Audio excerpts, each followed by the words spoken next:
Desde hace más de un siglo, los Guloyas bañan con su arte las calles de San Pedro de Macorís. Cada 25 de diciembre y 1 de enero, su magia envolvente impregna este pueblo conocido también como la Sultana del Este. Esta expresión cultural se ha convertido en parte de su propia identidad, por no decir en su identidad misma.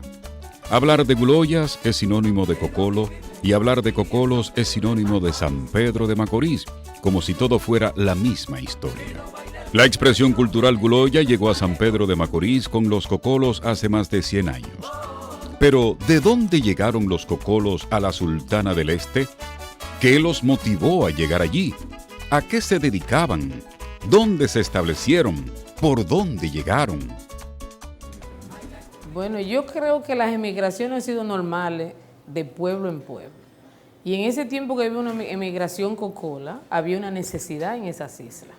Si tú te das cuenta, esas islas inglesas no solamente emigraron a República Dominicana, emigraron sobre todo donde habían los ingenios, que era Cuba, República Dominicana y algunos a Puerto Rico. En octubre de 1893, Bass también diligenció braceros en el Caribe inglés, a quienes, al igual que los puertorriqueños, les pagó el pasaje para que se trasladaran a la República Dominicana. De este esfuerzo, el primer contingente que tenemos noticias llegó al puerto de Santo Domingo el sábado 14 de octubre en la goleta española Ponceña. Unos 100 braceros procedentes de las islas de Vieques, San Tomás y Barbado, al llegar al puerto de Santo Domingo, abordaron la goleta nacional Chicago que los llevó a San Pedro de Macorís, donde finalmente fueron trasladados al Ingenio Consuelo, explica el historiador Orlando Hinoa en el libro Azúcar, Árabes, Cocolos y Haitianos. El historiador Orlando Hinoa en su libro cita a Bass.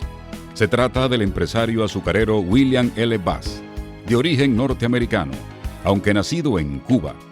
Para la época dueño del Ingenio Consuelo y pionero de la inmigración de cocolos como mano de obra para la industria de la caña de azúcar.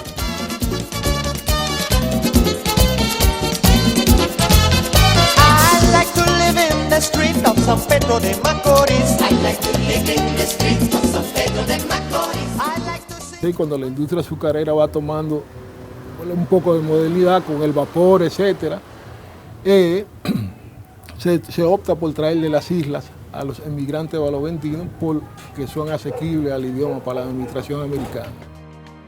Muchos de aquellos inmigrantes de las Antillas Menores optaron por establecerse aquí.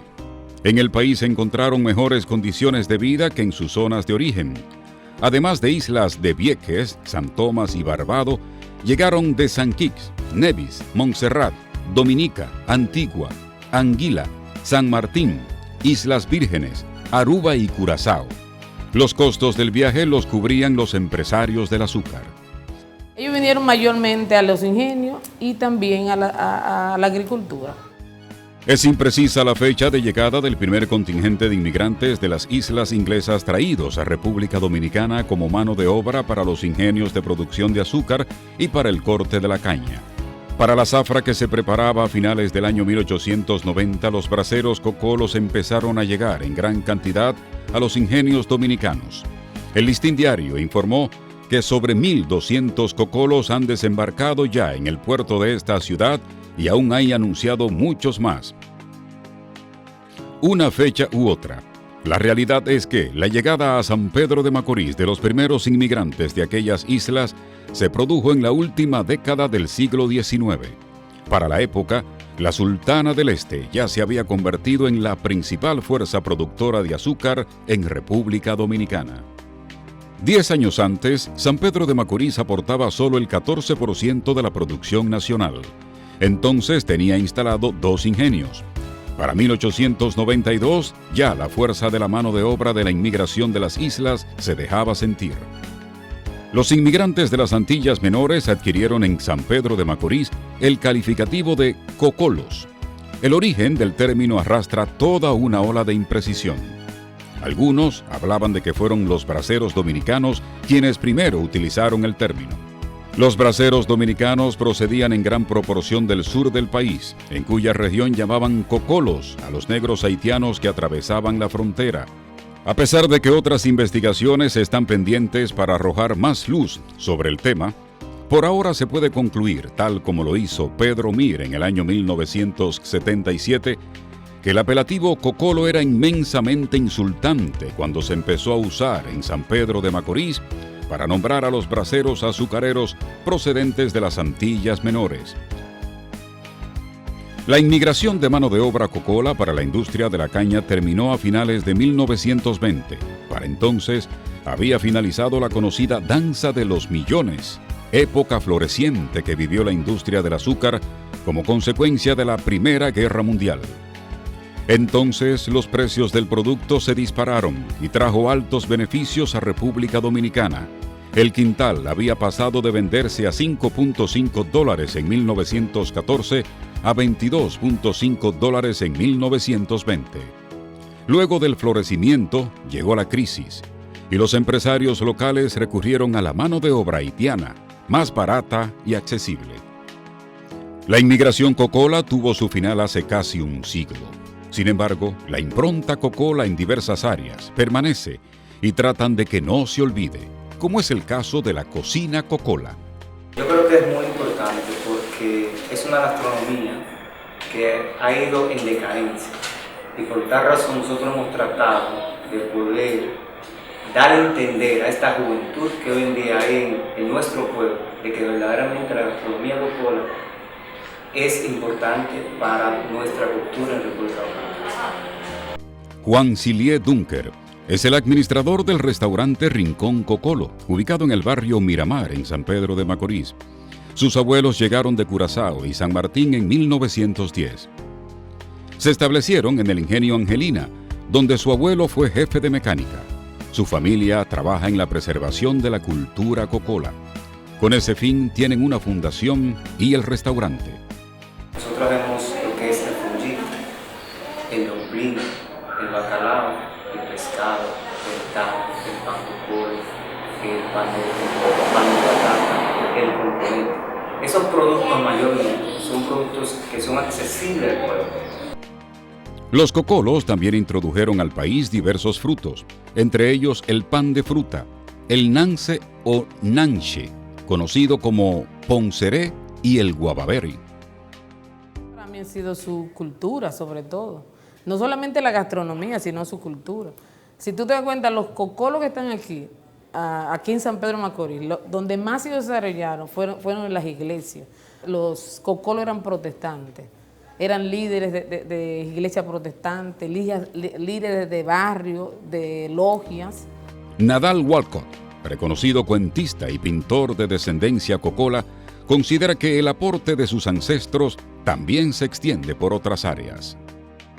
Habían profesores matemáticos que le dieron clase a los dominicanos de luego que trabajaban en los ingenios. Eso se fue multiplicando al extremo de que el mismo Trujillo reclutaba matemáticos cocolos para trabajar en la marina. Eran muy matemáticos.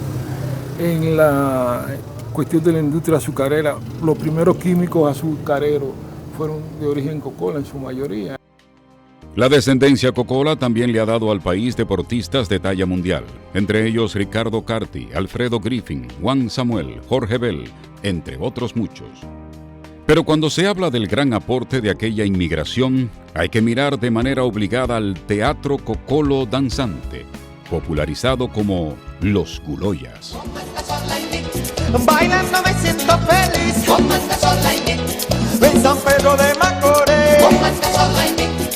In the middle of the dumb street. I wanna dance feeling the heat. Hey, hey, yeah, yeah, yeah. Oh, San Pedro de Macorís.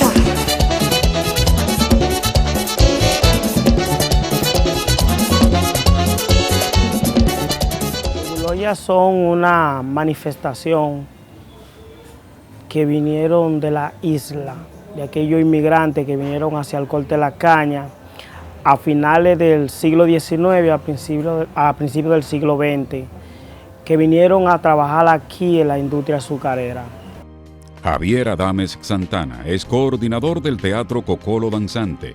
Se vinculó al grupo en 1992 cuando apenas era un niño y estuvo todos esos años al lado de las grandes figuras de los Guloyas, como Donald Hollister Warner Henderson, a quien todos reconocían como Linda, y Juan Felipe Linis Simon, Rudy, ambos fallecidos. Ellos dos son considerados los mayores exponentes de dicha manifestación cultural. Sí, esta danza se montaba principalmente en Navidad porque era en el tiempo que ellos tenían libre para ellos poder hacerla, porque las industrias azucareras, el tiempo muerto era de septiembre a diciembre. Entonces ellos cogían septiembre y octubre y noviembre de ensayo para salir el 25 de diciembre. Es la más alta expresión de los cocolos. Es la más alta expresión de San Pedro de Macorís, que es sinónimo de cocolos.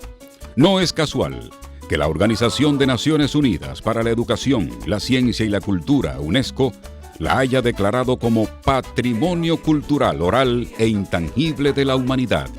La declaración se produjo el 25 de noviembre del año 2005.